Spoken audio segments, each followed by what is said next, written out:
Assalomu alaykum hurmatli ko'ruvchilar. Sharq Turkiston ovozining kundalik xabarlarini ko'rishinglarni qarshi olamiz. Tövəndə diqqətinizə xəbərlərimizin təfsili məzmunları bolsun.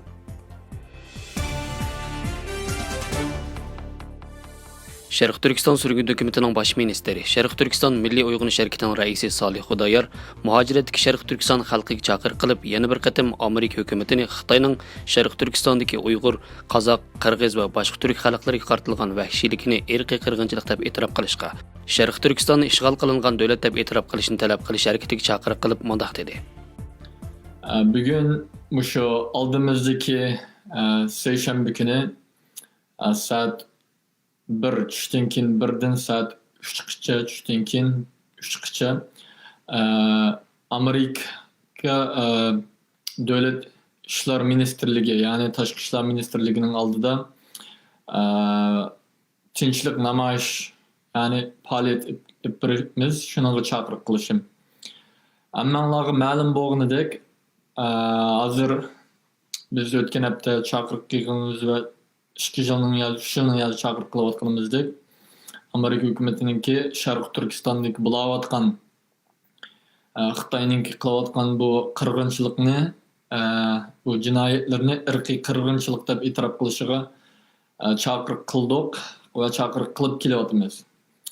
O'tgan hafta Amerikaninki davlat ishlar kotibi buyruq surdi, shu Xitoyninki qilayotgan ishlarini irqiy qirg'inchilikmi va yoki emasmi deb bir ifoda bildirishdan so'rashdi qilishga, Amerika hukumatiniki ostidagi odamlarga so'rashdi qilishga buyruq qildi. Shuning bilan biz xalqimiz bo'libmi shu Washington DC, Virginia, Maryland atrofidagi qarindoshlar, biz o'zimizningki shu turmalarda, kamplarda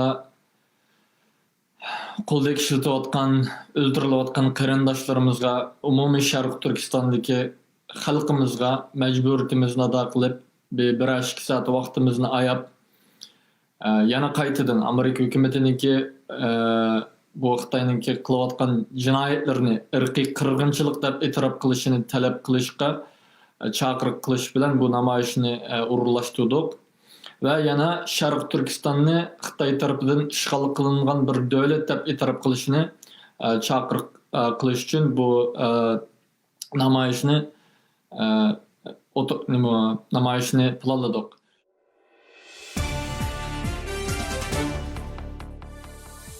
Lager ziyonkashlikka uchirg'uvchilarning Istanbuldagi Xitoy elchixonasining oldida berayotgan faoliyati davomlashmoqda.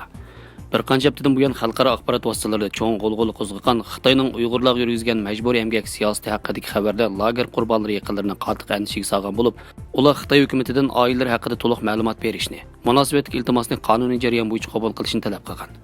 Xitoy konsulxonasi har qatimga o'xshash yig'ilish lager qurbonlari yaqinlarining konsulxonadagi munosabatli xodimlar bilan ko'rish talabini rad qildi. Saqchilar iltimosni munosabatli xodimlarning topshirib olganligini aytgan bo'lsa-mu, elchixona xodimining kimligini oshkorlamaydiganligini, lager qurbonlari yaqinlarining materialini topshirib olganligiga oid hujjat chiqarib bermaydiganligini bildirgan. Bu qatimki faoliyatni tashkil etuvchilardan biri bo'lgan Javlon Shir Muhammad har qaysi muxbirlar va hal so'rab kelgan turk qarindoshlarning faoliyatlarini qachongacha davom qilishilar deb so'ragan savollarga oilamizdagilar erkinlikka erishganga qadar bu yo'limizdan yonmaymiz deb javob berdi. İyi Partiya İstanbul shahar boshlig'i, Türk Dunyosi tadqiqot markazining mas'uli Chokay Ajar hal so'rab kelganda o'zining partiyaga vakolatan zulmga uchirgan Uyg'ur xalqiga bo'lgan esdoshligini bildirib, har vaqt o'zining Uyg'ur qarindoshlarining yanida ekanligini bildirdi. Doktor Burhan Ulug'yo'l to'r orqali o'tayotgan darsini shu yerda o'tdi. O'quvchilar darslarga telefonlar bilan o'ri turib qatnashdi. Faoliyatga izchil qatnashayotgan onalar sahar turib, uyda yolg'iz qolgan bolalarning bir kunlik tomoqlarini tayyorlab, bolalarni o'rlashtirib, o'z fidokorlikni davomli ko'rsatib kelmoqda.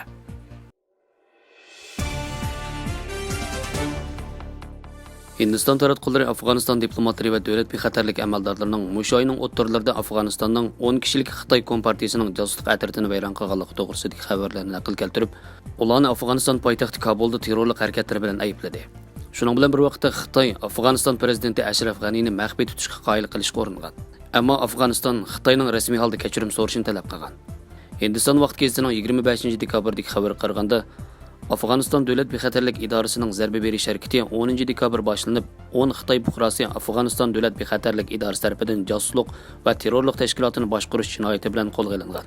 Ular Xitoy Kommunistik Partiyasining josuslik organi, Davlat bexatarlik ministerligi bilan zich munosabatli deb qaralgan. Kabuldagi bir yuqori darajalik diplomat qo'lga olingan 10 Xitoy fuqarosining kam deganda ikkisining terrorlik tashkiloti haqqoniy tori bilan munosabati borligini bayon qilgan.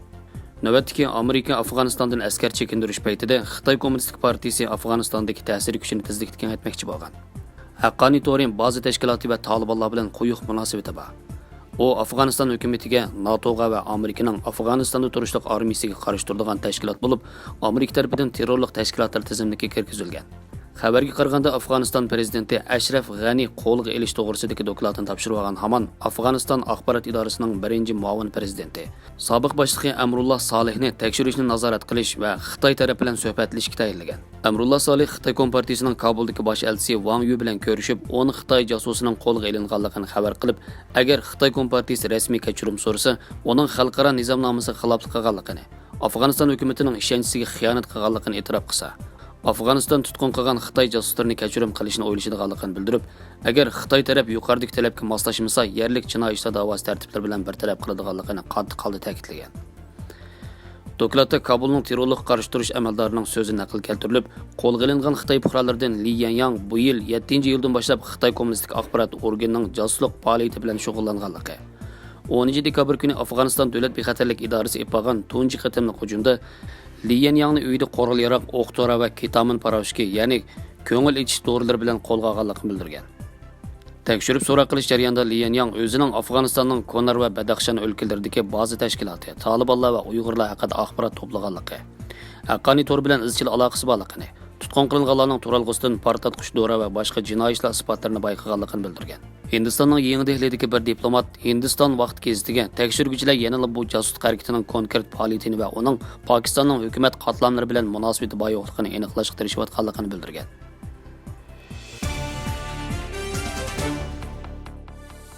Amerikaning Tennessee shtati qarashliq Nashville shahrida Rojdestvo bayrami atigini yuz bergan portlashga chetishliq deb qaralgan 60 yoshli Anthony Cohen Warnerning odam bomba ekanligi bildirildi. Tennessee shtati taftishi Ton Kochran axborot e'lon yig'inida Anthony Warner ismli shaxsning odam bomba ekanligi, bomba portlaganda uning shu yerda bomba bilan birga portlaganligini, tekshirishga rahbarlik qilgan Federatsiya tekshirish idorasi mas'ullaridan David Troch portlash yuz bergan maydondan topilgan inson jasadi qoldiqlarining DNA tekshirishidan keyin Warnerga tava ekanligi aniqlanganligini uqtirdi. Mas'ullar Warnerning shahar markaziga to'xtatib qo'yilgan karvan tipidagi avtomobil bilan o'zini qo'shib portlatganligini va o'zini qo'shib portlatuvchining yolg'iz harakat qilganligini, portlatishning orqasidagi sababni bo'lsa texnik aniqlamaganligini, portlashda 3 kishi yaralangan bo'lib, hayot xatarlik ahvolda emasligini eskartdi. Shaharda portlash sababidan kam deganda 41 bino ziyon uchirgan.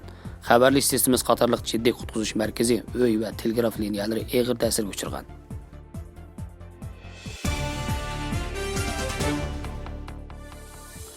Xabarlarimizni yoqtirib ko'rganingizga rahmat. Ko'rishguncha omon bo'linglar. Xayr xo'sh, Allohga omonat.